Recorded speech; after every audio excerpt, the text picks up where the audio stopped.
बिस्मिल्लाहिर्रहमानिर्रहीम। Welcome to the CSS channel. आज की इस वीडियो का टाइटल है the techniques to attempt CSS papers. इस वीडियो में हम उन फैक्टर्स का, उन टेक्निक्स का जायज़ा लेंगे जिसको मद्देनज़र रखते हुए हम अपने पेपर को दूसरों से डिफरेंशिएट कर सकते हैं और उसमें हम मैक्सिमम मार्क्स हासिल करने की कोशिश कर सकते हैं। जब भी हम CSS के पेपर्स में अटैम्प्ट कर रहे हैं तो एक चीज़ हमें जहन में रखनी है, वो ये कि हमारी एब्सेंस में एग्ज़ामिनर के सामने हमारा जो पेपर है वो हमारा रिप्रेजेंटेटिव है। उसको हमने इस तरह से शानदार अंदाज में प्रेजेंट करना है कि वो दूसरों से मुनफरिद और दूसरों से मुमताज़ नज़र आए, और तभी वो हमारे लिए ज़्यादा अच्छे मार्क्स हासिल करने में कामयाब होगा। तो हर क्वेश्चन को, हर लाइन को, हर वर्ड को ये सोच के मैंने लिखना है कि मैं इसको दूसरों से डिफरेंशिएट किस तरह से कर पाऊँगा, मैं इसमें अपने पेपर को दूसरों से मुमताज़ किस तरह से कर पाऊँगा। ये मेरे जहन में ये सोच होनी चाहिए कि मैंने अपने I have to stand out of crowd. मैं अपने पेपर को इस तरह से बनाऊं कि उसमें ऐसी चीज़ें प्रेजेंट करूं कि वो मेरा पेपर देखते साथ ही एक अट्रैक्ट करे एग्जामिनर को और वो मैक्सिमम मार्क्स देने पे उसे मजबूर कर दे। सबसे अहम टेक्निक हमारे ख्याल में जो एग्ज़ाम में अपीयर होने के लिए है वो है टाइम मैनेजमेंट। एक गिवन टाइम के अंदर हमें कुछ मखसूस क्वेश्चंस जो हैं उनको अटैम्प्ट करना है। तो एग्ज़ाम में अपीयर होने से पहले हमें सबसे पहले अपनी पूरी साइंटिफिक टाइम प्लानिंग करनी है, टाइम मैनेजमेंट करनी है कि मैंने सब्जेक्टिव क्वेश्चन में हर क्वेश्चन को इससे ज़्यादा मार्क्स तो नहीं देने, इससे ज़्यादा टाइम नहीं देना। मैंने आपने मिसाल के तौर पे एक 3 आवर्स हैं आपके पास टोटल, उसमें से 30 मिनट्स जो हैं वो आपके ऑब्जेक्टिव के लिए मुख्तस किए गए हैं। जो 2 आवर्स एंड 30 मिनट्स हैं वो आपके पास बचते हैं सब्जेक्टिव के लिए। अब उस सब्जेक्टिव के अंदर जो है आपने 2 आवर्स एंड 30 मिनट्स में 4 क्वेश्चंस या 5 क्वेश्चंस अटैम्प्ट करने हैं। अब आप इस तरह डिवाइड कर लीजिए कि पर क्वेश्चन आपके पास कितना वक्त है, कितना टाइम है एक क्वेश्चन को अटैम्प्ट करने के लिए। कोई 2 to 3 मिनट्स की फ्लेक्सिबिलिटी या रिलैक्सेशन भी टाइम दरमियान में रख लें, ताकि अगर एक क्वेश्चन में कोई गड़बड़ हो जाए तो उसको दूसरे की फ्लेक्सिबिलिटी से आप एडजस्ट कर सकें। इससे ज़्यादा 2 से 3 मिनट से ज़्यादा आपके पास फ्लेक्सिबिलिटी नहीं होगी। वक्त बड़ा मुख्तसर होता है वहाँ पे। उसके अंदर आपने बहुत कंप्रीहेंसिव, बहुत शानदार मटेरियल प्रोड्यूस करना होता है, तो बहुत मुश्किल हो जाती है अगर आपने टाइम मैनेजमेंट ना की हो, पहले से आपके दिमाग में ये नहीं हो कि मैंने एक क्वेश्चन को कितना वक्त देना है। अगर आपने ये प्लानिंग नहीं की हुई तो वहाँ बैठ के आप जाके बगैर प्लानिंग के मैदान में अगर उतरेंगे तो फिर आप अच्छे तरीके से उसको, अपनी चीज़ों को एग्जीक्यूट नहीं कर सकेंगे। देखिए, अगर आपकी तैयारी कितनी ही अच्छी हो, आपने कितनी ही शानदार बुक्स पढ़ी हुई हों, कितना ही अच्छा आपने रेफरेंस मटीरियल आपने इकट्ठा किया हुआ हो, आपके दिमाग में बहुत सारी चीज़ें हों, लेकिन जब तक आप उसको with in given time frame आप उसको शानदार तरीके से प्रेजेंट नहीं कर सके तो ज़ाहिर है उस इल्म का या उस नॉलेज का कोई फ़ायदा आपको इस एग्ज़ाम के पर्सपेक्टिव में तो नहीं होगा। लिहाजा जाने से पहले एक proper time management, time allocation करके जाइए और फिर उस टाइम मैनेजमेंट को स्ट्रिक्टली फॉलो कीजिए जब आप एग्ज़ाम के अंदर बैठे हुए हैं। तो एक चीज़ अक्सर देखी गई है कि बहुत से लोगों को होता ही है कि क्वेश्चन पेपर में एक क्वेश्चन या 2 क्वेश्चन के ऊपर उनको बड़ा उबूर हासिल होता है, उसके ऊपर उनके पास बड़ा ज़बरदस्त मटीरियल होता है, बड़ा अच्छा उन्होंने पढ़ा हुआ होता है, तो वो जब उसके बारे में लिखना शुरू करते हैं तो वो बहुत ज़्यादा टाइम उसके ऊपर सर्व कर देते हैं। जब इतना टाइम सर्व कर देते हैं तो उसका नतीजा ये निकलता है कि बाकी सारे जो क्वेश्चन हैं अब उनके लिए वक्त बहुत कम रह जाता है। आपने ऐसा नहीं करना, क्योंकि अगर आप प्रॉपर टाइम मैनेज नहीं करेंगे तो आप बाकी क्वेश्चंस को वक्त नहीं दे पाएंगे। किसी एक क्वेश्चन को अगर आपने बहुत भी अच्छा लिख दिया है, उसमें से आप मैक्सिमम मार्क्स लेने में कामयाब भी हो गए हैं, लेकिन वो मैक्सिमम मार्क्स आप हासिल कर रहे हैं at the cost of rest of the questions. तो ऐसा नहीं कीजिएगा, सारों को इक्वल मार्क्स देने की ज़रूरत है। और time management, this is the basic key, this is the basic skill. आप में से जो लोग फर्स्ट अटैम्प्ट दे रहे हैं उनको तो मैं बहुत हाईली रिकमेंड करता हूँ कि वो ज़रूर इस चीज़ को मद्देनज़र रखिए। ये आपको बज़ाहिर एक छोटी सी चीज़ नज़र आ रही होगी कि टाइम मैनेजमेंट शायद को बहुत बड़ी बात नहीं है, आप जाएंगे तो कर लेंगे, लेकिन ये बहुत ही अहम फैक्टर है जो कि उस वक्त नज़र आता है जब आप एग्ज़ाम में बैठे हुए होते हैं। जिन लोगों की फ़र्स्ट अटैम्प्ट की वो पहले एक तजर्बा कर चुके हैं, सेकेंड या थर्ड अटैम्प्ट है, वो लोग ये बात को बखूबी जानते होंगे कि टाइम मैनेजमेंट कितना एक मुश्किल मरहला बन जाता है बाज़ दफ़ा जब आप एग्ज़ाम के अंदर बैठे हुए होते हैं। तो ये सबसे अहम टेक्निक जो हमारे ख्याल में है वो ये है कि आप अपने टाइम को सबसे पहले प्लान करें, मैनेज करें और फिर उसे सक्सेसफुली एग्जीक्यूट करें वहाँ पे जब आप एग्ज़ाम के अंदर बैठे हुए हैं। तो दूसरे नंबर पे ये है कि जब आपके पास क्वेश्चन पेपर आपके पास आ गया है, आप क्वेश्चन पेपर को सबसे पहले बहुत ही केयरफुली उसमें दी गई इंस्ट्रक्शंस को पढ़िए। केयरफुली इंस्ट्रक्शंस को पढ़ने का फ़ायदा ये होगा कि आपको ये पता चलेगा कि इस क्वेश्चन में आपसे, इस पेपर में आपसे क्या डिमांड किया जा रहा है। बाज़ दफ़ा ऐसे होता है कि कुछ चीज़ें अचानक से क्वेश्चन पेपर में तब्दील हो चुकी हुई होती हैं, हमारा माइंड कुछ और होता है, हमने कुछ और सोच के आए होते हैं, लेकिन हम इंस्ट्रक्शंस को नहीं पढ़ते, तो हम उन इंस्ट्रक्शंस की वायलेशन कर देते हैं, जिसकी वजह से पूरा पेपर जो है वो आपका, वो बिल्कुल ज़ाहिर है उसके कोई मार्क्स नहीं मिलेंगे। मैं इसकी एक मिसाल आपके सामने रखता हूँ कि 2014 के ऑप्शनल सब्जेक्ट्स के एग्ज़ाम हो रहे थे। उस वक़्त ये था कि अरेबिक या पर्शियन का जो सब्जेक्ट था उसे आप या तो इंग्लिश में अटेम्प्ट कर सकते थे, या उर्दू में कर सकते थे, या रिस्पेक्टिव लैंग्वेज यानी पर्शियन या अरेबिक में कर सकते थे। 2014 के अंदर जब ऑप्शनल सब्जेक्ट के पेपर आए, अरेबिक का पेपर जब सामने आया, तो उसके अंदर क्वेश्चन पेपर के अंदर इंस्ट्रक्शंस में ये लिखा हुआ था कि आप इसे या तो इंग्लिश में कर सकते हैं या अरेबिक या पर्शियन यानी अपने रिस्पेक्टिव लैंग्वेज में, यानी उर्दू का ऑप्शन ख़त्म कर दिया उन्होंने, और सिर्फ ये लिखा हुआ था कि या आप इंग्लिश में करें या रिस्पेक्टिव लैंग्वेज में करें। अब जिन लोगों ने उसके ऊपर लिखी गई इंस्ट्रक्शंस को नहीं पढ़ा था, और वो चूँकि उससे पिछले सालों की इंस्ट्रक्शंस जो चली आ रही थी वही उनके दिमाग में थी कि जी या तो इसे इंग्लिश में कर सकते हैं, या उर्दू में कर सकते हैं, या अरेबिक में कर सकते हैं, उन्होंने विदाउट रीडिंग द इंस्ट्रक्शंस उसको उर्दू में अटैम्प्ट कर दिया। अब आप खुद सोचिए कि अगर आपको क्वेश्चन पेपर के अंदर इंस्ट्रक्शंस ये दी गई हैं कि आपने इंग्लिश में करना है या अरेबिक में करना है, और उर्दू की कोई ऑप्शन ही मौजूद नहीं है, और आपने उसे उर्दू में अटैम्प्ट कर दिया है, तो फिर आपको कितने मार्क्स मिलेंगे? ज़ाहिर है उसमें वो फेल होंगे। तो ये इसलिए इंस्ट्रक्शंस को पढ़ना बहुत ज़रूरी है, बहुत ध्यान से इंस्ट्रक्शंस को पढ़िए, और उसके बाद आप क्वेश्चन पेपर को नीचे क्वेश्चन की जानिब बढ़िए। जब आपने इंस्ट्रक्शंस को केयरफुली पढ़ लिया है, तो इसके बाद आपने सारे जो क्वेश्चंस हैं उनको एक केयरफुली, बहुत ही ध्यान से, पूरी अटेंशन के साथ उनको पढ़ना है।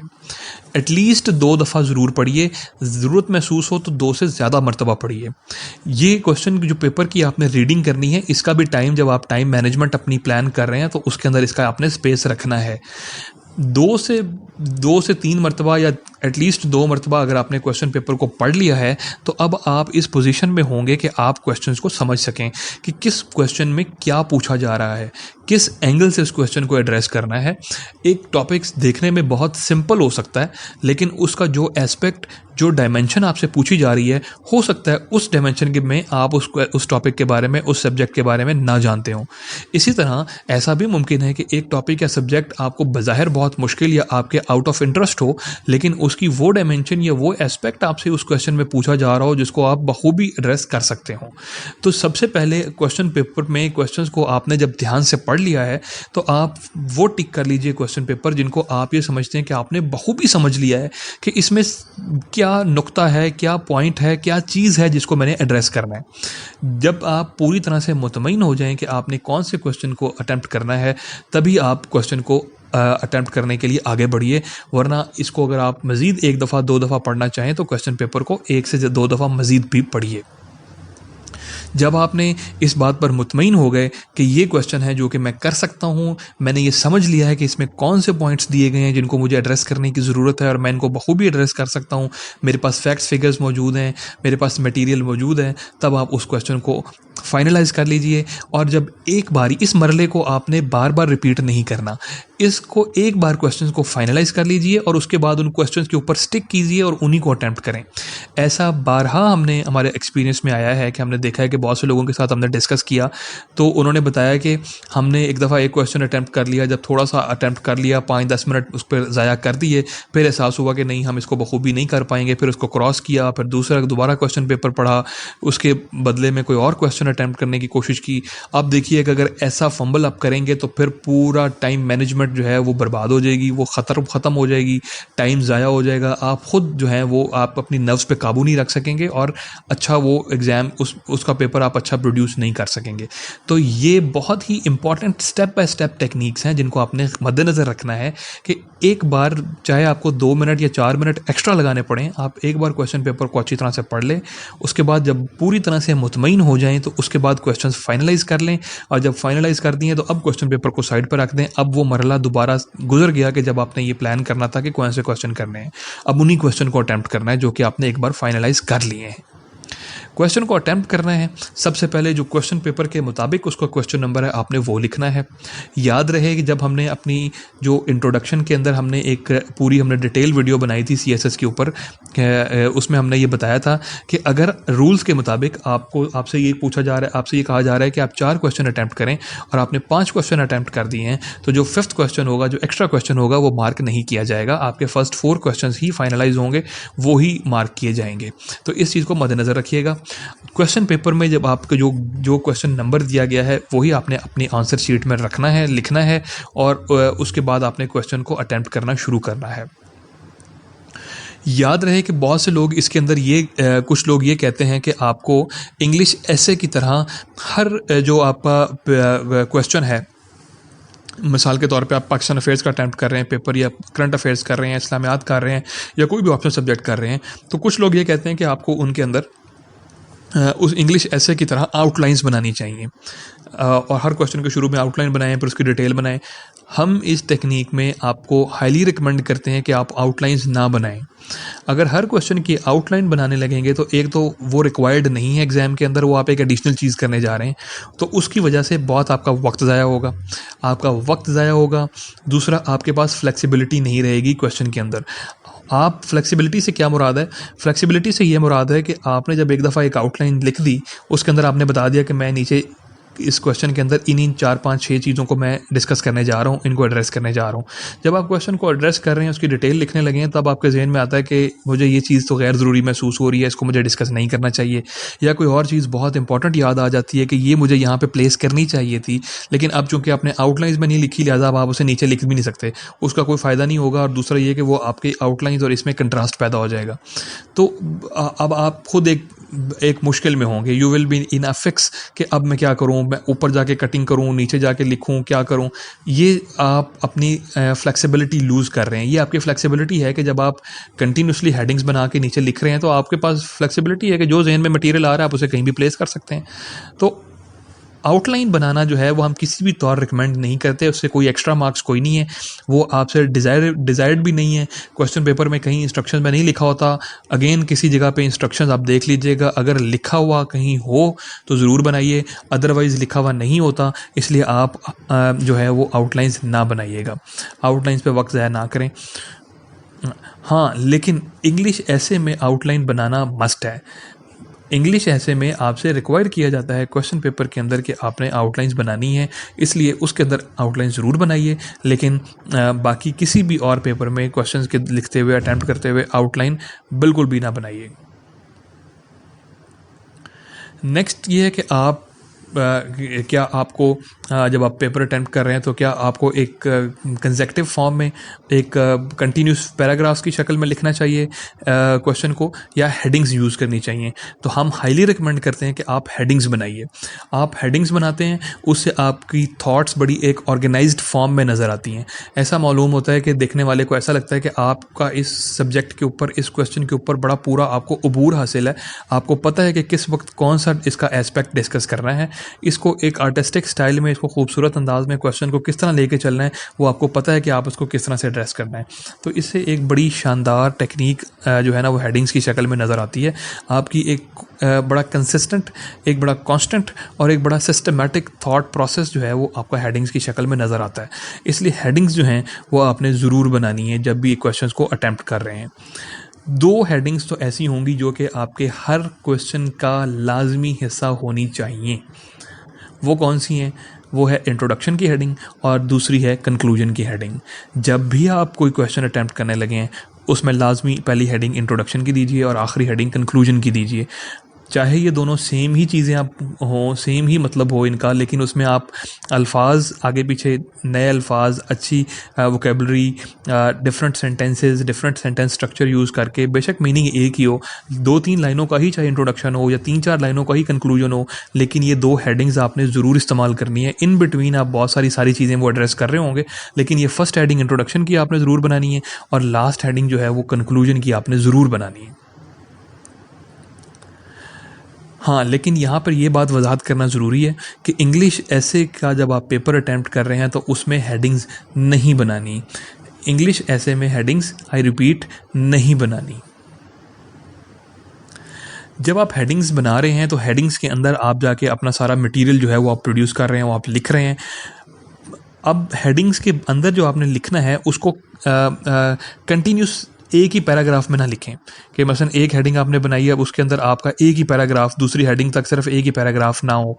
उसके अंदर कोशिश कीजिए कि अपनी थॉट्स को एक से ज़्यादा पैराग्राफ्स में ब्रेक करें, कनेक्टेड पैराग्राफ्स हों, एक दूसरे से मुंसलिक पैराग्राफ हों, एक पैराग्राफ दूसरे पैराग्राफ की बात को आगे बढ़ा रहा हो, और एक से ज़्यादा पैराग्राफ्स हों एक हेडिंग के नीचे, 2, 3, 4 जितने भी आप मुनासिब आपको लगें कंटेंट के मुताबिक या उस हेडिंग के मुताबिक 2, 3, 4 आपको पैराग्राफ्स ज़रूर बनाने चाहिए।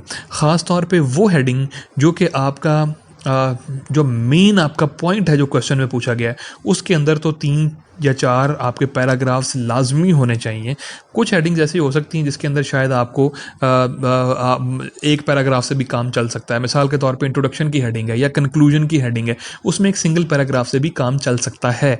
लेकिन इसके अलावा जो आपकी मेन हेडिंग्स हैं उस जिसके अंदर आप मेन कोई कंटेंट प्रोड्यूस करने जा रहे हैं, मेन आप आर्ग्यूमेंट्स बिल्ड कर रहे हैं, मेन आप कोई लॉजिक बना के बात कर रहे हैं, वहाँ पे आपको एक से ज़्यादा पैराग्राफ्स ज़रूर प्रोड्यूस करने चाहिए।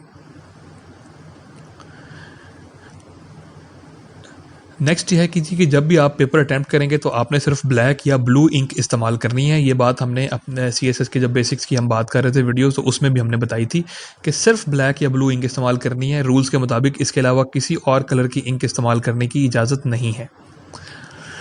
जब भी आप कोई क्वेश्चन अटैम्प्ट कर रहे हैं तो हमने कहा था कि जी आपने अपनी एक थीसिस स्टेटमेंट होगी या कोई एक बात होगी जो आप कर रहे होंगे, उसको सब्सटेंशिएट करना है with logic, with arguments, with references, quotations, facts, figures.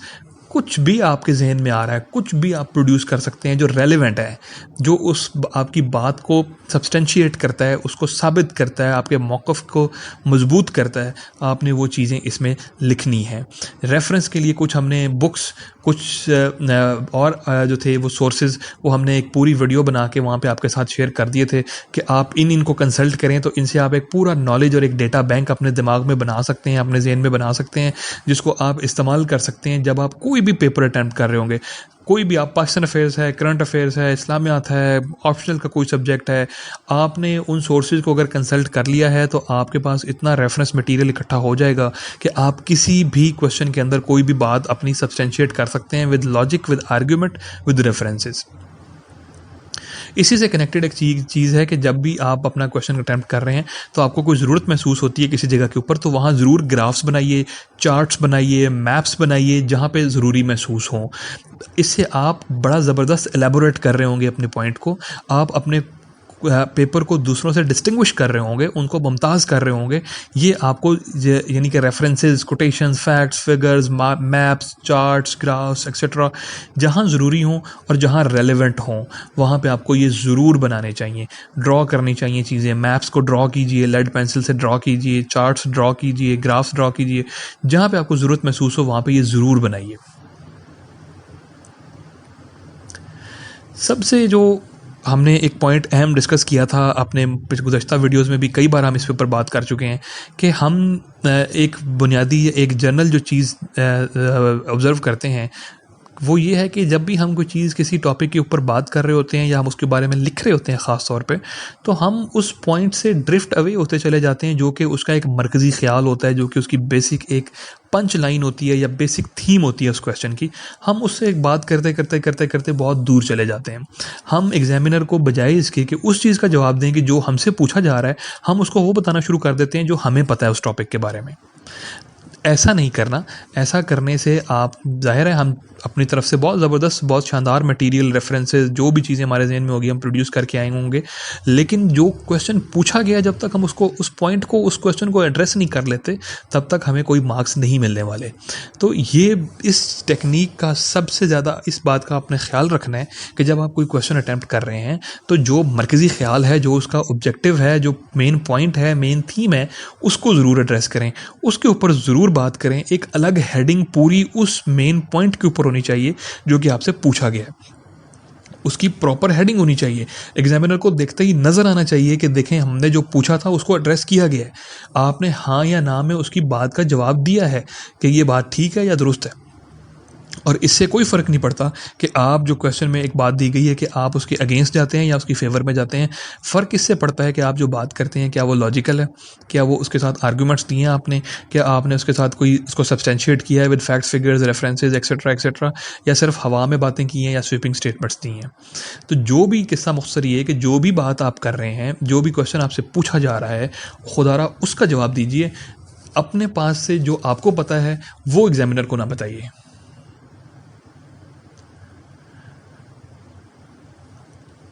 Next ये है कि जो भी हमारी हैंड राइटिंग है वो ज़ाहिर है अब डेवलप हो गई है हमारे एजुकेशन करियर में, लेकिन कोशिश कीजिए कि उसको ज़्यादा से ज़्यादा लेजिबल और ब्यूटीफुल बना सकें। देखने वाले को एक अच्छी हैंड राइटिंग अट्रैक्ट करती है, उसका अच्छा असर पड़ता है, इसमें कोई दो राय नहीं है, और ये आप बखूबी इस पे ज़्यादा एम्फेसिस करने की ज़रूरत नहीं है। लेकिन हैंड राइटिंग का अच्छा होना डेफिनेटली मैटर करता है, और उससे जो है वो आप सरफे नज़र नहीं कर सकते। कई दफ़ा ऐसे होता है कि अगर आपने टाइम मैनेजमेंट अच्छी नहीं की ना, तो आप ये करेंगे कि अब आप जल्दी जल्दी क्वेश्चन लिखने के चक्कर में इतना तेज़ तेज़ लिखेंगे कि खुद आप भी शायद आप खुद पढ़ नहीं पाएंगे कि आपने ये क्या लिखा हुआ है। इस सिचुएशन के अंदर, इस मुश्किल में जब आप एग्जामिनर को डालेंगे, इस सिचुएशन में डालेंगे कि जिसमें वो पढ़ने से ही कासिर है कि आपने क्या लिखा हुआ है। एक वो बड़ी तेज़ी से, तेज़ रफ्तारी से आपने शायद वो एक वो भर दी हैं, शीट्स भर दी हैं, तो आप समझ रहे हैं कि शायद मैंने क्वेश्चन अटैम्प्ट कर दिया, मुझे पूरे मार्क्स मिलेंगे, कतन नहीं मिलेंगे। आपने टाइम मैनेजमेंट करनी थी, टाइम प्लानिंग करनी थी। यही सारे एग्ज़ाम के अंदर ये चीज़ ये एक फैक्टर है जिसको जज किया जा रहा है कि आपने कितनी अच्छी प्लानिंग की है, कितने अच्छे तरीके से आपने अपने क्वेश्चंस को जो है वो प्लान करके उस गिवन टाइम फ्रेम के अंदर एग्जीक्यूट करके एड्रेस किया है। वो आपकी राइटिंग से नज़र आ जाएगा। आपकी अगर ख़राब राइटिंग है और आपने बहुत भाग दौड़ करके बस जस्ट शीट्स पूरी की हैं, तो ज़ाहिर है वो उस तरह के नंबर नहीं मिल सकते जिसमें किसी एक ऐसे एस्पायरेंट ने जिसने बड़े अच्छे तरीके से टाइम मैनेज किया है और बड़े अच्छे तरीके से उसने खूबसूरत हैंड राइटिंग में सारे मुनासिब टाइम के अंदर एक अच्छे तरीके से एक अपना पेपर अटैम्प्ट किया है। तो उन दोनों पेपर बराबर तो नहीं हो सकते ना वो। इसलिए हैंड राइटिंग, इसका डायरेक्ट लिंक है आपकी टाइम मैनेजमेंट के साथ और आपकी प्रैक्टिस के साथ। अगर हैंड राइटिंग अच्छी नहीं है तो कुछ प्रैक्टिस कीजिए, उसे लेजिबल बनाइए, उसे खूबसूरत बनाइए और टाइम मैनेज कीजिए, टाइम मैनेजमेंट को एग्जीक्यूट कीजिए, तो आप इसके ऊपर, इस फैक्टर के ऊपर बखूबी जो है वो पूरा उतर सकते हैं। इसी से जुड़ी हुई एक दूसरी चीज़ है कि आप जो जब लिख रहे होते हैं तो एक फॉर्मेटिंग बड़ी सोफिस्टिकेटेड यूज़ कीजिए। फॉर्मेटिंग से मुराद ये है कि इंडेंटेशन आपकी अच्छी हो, यानी आप दोनों जानिब जो आपके हाशिए हैं, आप उनके बिल्कुल एक करीब जाके, उनके दोनों जानिब से आपके करीब जाके आपकी जो है वो लाइन स्टार्ट हो रही हो और एंड पे जाके उसके करीब जाके लाइन ख़त्म हो रही हो। एक पैराग्राफ जो है वो बखूबी नज़र आ रहा हो कि वो एक पैराग्राफ है। इंडेंटेशन क्या है, कैसे होती है, अब मेरा ख्याल ये है कि वो आपको बड़े अच्छे तरीके से हम सबको पता है, जो कंप्यूटर्स भी यूज़ करते हैं हम लोग, और वैसे भी अब माशाल्लाह ग्रेजुएट्स हैं तो सब लोग अच्छे तरीके से जान सकते हैं कि इंडेंटेशन का क्या मतलब है। इंडेंटेशन को फॉलो कीजिए। जब आप लिख रहे हैं तो ये नहीं होना चाहिए कि किसी जगह के ऊपर आपकी हैंड राइटिंग बहुत बड़ी है, एक लाइन के ऊपर बहुत बड़े बड़े अल्फाज हैं, तो कहीं छोटे लिखे हुए हैं तो कहीं दरमियाने लिखे हुए हैं। फ़ॉन्ट साइज़ सेम होना चाहिए, फ़ॉन्ट स्टाइल सेम होना चाहिए। इंडेंटेशन की अगेन हम बात कर चुके। तो ये फॉर्मेटिंग जो आपकी ओवरऑल होगी, ये देखने वाले को बहुत मुतासिर कर सकती है, देखने वाले के लिए एक बहुत शानदार इमेज भी क्रिएट कर सकती है, और देखने वाले को बिल्कुल जो है वो एक ख़राब इमेज भी पेश कर सकती है आपके पेपर का। तो फॉर्मेटिंग के ऊपर ख़ुसूसी ध्यान दीजिए और बहुत ही लेजिबल, ब्यूटीफुल और शानदार सोफिस्टिकेटेड फॉर्मेटेड फॉर्म में जो है वो आप अपनी चीज़ को प्रोड्यूस कीजिए। एक क्वेश्चन हमेशा किया जाता है कि मुझे कितने पेजेस लिखने चाहिए जब मैं क्वेश्चन को अटैम्प्ट कर रहा हूँ। मेरा जवाब उसके अंदर ये होता है कि आप सबसे पहला तो बेहतर टेक्निक तो ये है कि आप अपनी जो टाइम मैनेजमेंट है उसको ध्यान में रखिए। उस गिवन टाइम के अंदर आप मैक्सिमम पेजेस लिखने की कोशिश कीजिए। जो टाइम आपने एलोकेट किया है, मिसाल के तौर पे एक 30 मिनट्स या 25 मिनट्स आपने एलोकेट किए हैं एक क्वेश्चन के लिए, तो 25 मिनट्स के अंदर आप कोशिश कीजिए कि मैक्सिमम जितने भी पेजेस के ऊपर आप क्वालिटी कंटेंट प्रोड्यूस कर सकें वो करें। अगेन फोकस इसके ऊपर नंबर ऑफ पेजेस नहीं होना चाहिए। फोकस आपका होना चाहिए कि नंबर 1 कि आपने कितना टाइम मैनेज करके आप काम कर रहे हैं, इसके अंदर कितना वक्त दे रहे हैं एक क्वेश्चन को, और नंबर 2 ये कि आप जो कंटेंट प्रोड्यूस कर रहे हैं वो कितना क्वालिटी कंटेंट है। सिर्फ पेजेस कवर करने के चक्कर में अपना वक्त को, टाइम मैनेजमेंट को ख़राब नहीं करना, और इररेलेवेंट, अननेसेसरी या सब स्टैंडर्ड मटेरियल प्रोड्यूस नहीं करना just to fill the sheets. इससे अच्छा इंप्रेशन क्रिएट होने के बजाय बुरा इंप्रेशन क्रिएट होगा। लेकिन अगर आप एक अच्छा कंटेंट दे रहे हैं, अच्छा कंटेंट प्रोड्यूस कर रहे हैं और टाइम मैनेजमेंट भी आपने बड़ी अच्छी मुनासिब से की हुई है, तो 7 to 10 पेजेस जो हैं वो नॉर्मली ये ऑब्जर्व किया गया है कि आप एक क्वेश्चन में लिख पाते हैं। तो 7 to 10 पेजेस आपको कोशिश करनी चाहिए कि ज़ाहिर है इस स्टैंडर्ड से आप नीचे ना आएँ। अपने कंटेंट आपके पास इतना अच्छा हो, इतना मटेरियल आपके जहन में हो और इतना टाइम आप दे पाएँ कि 7 to 10 pages for each question आप ज़रूर लिखने में कामयाब हो जाएँ। एक एलाइड क्वेश्चन ये है कि इस्लामियात के अंदर हमने जब रूल्स की बात कर रहे थे एग्ज़ाम की, तो हमने बताया था कि सीएसएस के अंदर आप इस्लामियात का क्वेश्चन जो है पेपर जो है जब वो आप अटैम्प्ट करते हैं तो आपके पास ये चॉइस होती है कि आप या तो उसे उर्दू में अटैम्प्ट करें या फिर आप इंग्लिश में अटैम्प्ट कर लें। तो एक सवाल ये किया जाता है कि क्या मैं उर्दू में अटैम्प्ट करूँ या मैं इंग्लिश में अटैम्प्ट करूँ, क्या इंग्लिश में अटैम्प्ट करने से मार्क्स ज़्यादा मिलेंगे मुझे? तो हमारा जवाब ये है कि आप जिस मीडियम ऑफ कम्युनिकेशन के साथ कंफर्टेबल हैं उसी के साथ जाइए। अगर आप उर्दू मीडियम से आए हैं और आपने उर्दू मीडियम में इस्लामियात पढ़ी है और आप उसके साथ कंफर्टेबल हैं तो प्लीज़ गो विद उर्दू, और अगर आपने इंग्लिश में पढ़ी है तो आप प्लीज़ गो विद इंग्लिश। इस चीज़ से कतअन कोई फ़र्क नहीं पड़ता। आई रिपीट कि इससे बिल्कुल कतअन कोई फ़र्क नहीं पड़ता कि आपने इंग्लिश में इस्लामियात को अटैम्प्ट किया है या उर्दू में अटैम्प्ट किया है। ऐसी एग्जांपल्स मौजूद हैं जिसमें उर्दू में अटैम्प्ट करने के बाद लोगों ने 81 मार्क्स लिए हैं और इंग्लिश में अटैम्प्ट करने के बाद लोग फेल हुए हैं। तो इस चीज़ से कतई नज़र ये बिल्कुल गलत इंप्रेशन है कि इंग्लिश में अटैम्प्ट करने वाले को शायद को बहुत फ़ौक़ियत देते हैं एग्जामिनर्स, कतई नहीं। अगेन देखा सिर्फ ये जाएगा कि आपने क्या किया है, आपने कितना अच्छा मटेरियल प्रोड्यूस किया है, आपने क्या बात की है, आपने क्वेश्चन को कितना अच्छा एड्रेस किया है और आपने किस तरीके से क्वेश्चन को लेके चले हैं। इंग्लिश या उर्दू को मद्देनज़र नहीं रखा जाएगा, उसकी बुनियाद पर ये डिसाइड नहीं किया जाएगा कि आपको कितने मार्क्स मिलने हैं और कितने नहीं मिलने हैं। तो आप जिसके साथ कंफर्टेबल हैं, जिसमें आपने पढ़ा हुआ है पहले, उसी के साथ आप जाइए। इस्लामियात से जुड़ी हुई एक और चीज़ ये है कि इस्लामियात के अंदर आपने मार्क्स लेने हैं तो इस्लामियात का एक बहुत पोटेंशियल है मार्क्स लेने का। इसके अंदर जब हमने सब्जेक्ट का डिस्कस किया था तो हमने उसमें बताया था कि इसके अंदर बहुत पोटेंशियल है मार्क्स लेने का, आप ले सकते हैं बहुत ज़्यादा मार्क्स इसके अंदर। इसके अंदर मार्क्स लेने का एक कुलिया, एक तरीका ये है कि आपने मैक्सिमम होली कुरान से, कुरान मजीद से आपकी जो रेलिवेंट वर्सेस होंगी, आयात होंगी और जो अहादीस होंगी मुतल्लिका रेलिवेंट, वो आपने मैक्सिमम प्रोड्यूस करनी है। अब याद रहे कि सिर्फ कुरान अहादीस और आयात और अहादीस कोट करने के लिए आपने ये नहीं कि क्वेश्चन में वो किसी तरह से उनका कोई लिंक ना बनता हो और आप खामखाही आयात या अहादीस वहाँ पे कोट कर रहे हैं जिनका कोई ताल्लुक़ नहीं बनता उस सब्जेक्ट के साथ। ऐसा नहीं करना। जो रेलिवेंट है उस टॉपिक के साथ, उस सब्जेक्ट के साथ आपने याद करके जाइए पहले से उसको। बेस्ट तरीका तो ये है कि आप उसको शानदार तरीके से आयत को अरबिक टेक्स्ट में लिखें, उसके आगे उसका रेफरेंस भी लिखें कि कौन सी सूरत है और कौन सी आयत नंबर है। अगर ये लिखेंगे तो ये सबसे बेस्ट है। नीचे उसका तर्जुमा लिखिए उसी लैंग्वेज में जिसमें आप जो है वो अटैम्प्ट कर रहे हैं पेपर, यानी उर्दू में या इंग्लिश में। अहादीस के लिए ये है कि अहादीस की चूँकि अरबिक टेक्स्ट बहुत लंबा होता है, अगर आपको याद है किसी को तो वेल एंड गुड, वो बहुत अच्छा है। लेकिन अगर नहीं याद तो ये उसको उर्दू में ही लिख लीजिए। अगर रेफरेंस लिख लें कि किस हदीस की बुक से है तो वो बहुत अच्छा हो जाएगा। अदरवाइज़ सिर्फ उसका तर्जुमा लिख देना भी काफ़ी है। लेकिन आयात के लिए जब आप लिख रहे हैं तो आयात आप कोट कर रहे हैं तो उसमें कोशिश ज़रूर करें कि बेस्ट तरीका ये है, ज़्यादा मार्क्स तब मिलेंगे जब आप उसमें अरबिक टेक्स्ट के साथ कोट करेंगे और साथ उसका रेफरेंस भी लिखेंगे। लेकिन अगर आपको रेफरेंस नहीं याद तो कोशिश कीजिए कि एटलीस्ट अरबिक टेक्स्ट लिखिए। अरबिक टेक्स्ट भी नहीं याद तो फिर एटलीस्ट ये कीजिए कि तर्जुमा और उसका रेफरेंस लिख दीजिए। और अगर वो भी नहीं हो सकता तो एटलीस्ट तर्जुमा तो ज़रूर लिखिए। लेकिन अगेन इसकी वो बात नहीं बनेगी जिसने कोई अरबिक में लिखा है और उसके साथ रेफरेंस में लिखा है तो उसको और एक खाली तर्जुमा लिखने वाले को एक जैसे मार्क्स नहीं मिलेंगे। तो इस्लामियात के पेपर का एक कुलिया, एक फार्मूला ये है कि उसके अंदर आपने अगर अहादीस और आयात को मैक्सिमम कोट किया है रेलिवेंट टू द सब्जेक्ट तो आप उसमें मैक्सिमम मार्क्स हासिल करने में कामयाब हो सकते हैं। ये वो कुछ टेक्निक्स थी जो कि हम आपके साथ जनरल टेक्निक्स शेयर करना चाहते थे एग्ज़ाम के हवाले से कि एग्ज़ाम को कैसे अटैम्प्ट करना चाहिए। अब हम नेक्स्ट स्लाइड में कुछ ऐसी चीज़ों को जिक्र करते हैं जो कि पिछले लेक्चर्स में भी कई दफ़ा कर चुके हैं, लेकिन यहाँ हम उनको समराइज़ कर देते हैं कि आपको एग्ज़ाम के अंदर क्या नहीं करना चाहिए। बहुत ब्रीफली हम बात करते हैं कि कोई भी आपको इम्प्रॉपर, बाइस्ड या डेरोगेटरी लैंग्वेज या वर्ड्स आपको नहीं यूज़ करने, कोई एक्सट्रीमिस्ट ओपिनियंस नहीं देनी, बाइस्ड ओपिनियन नहीं देनी, स्वीपिंग स्टेटमेंट्स यानी वो स्टेटमेंट्स जिसको आप लॉजिकली या किसी रेफरेंस के साथ प्रूफ नहीं कर सकते, ऐसी स्टेटमेंट्स प्रोड्यूस नहीं करनी।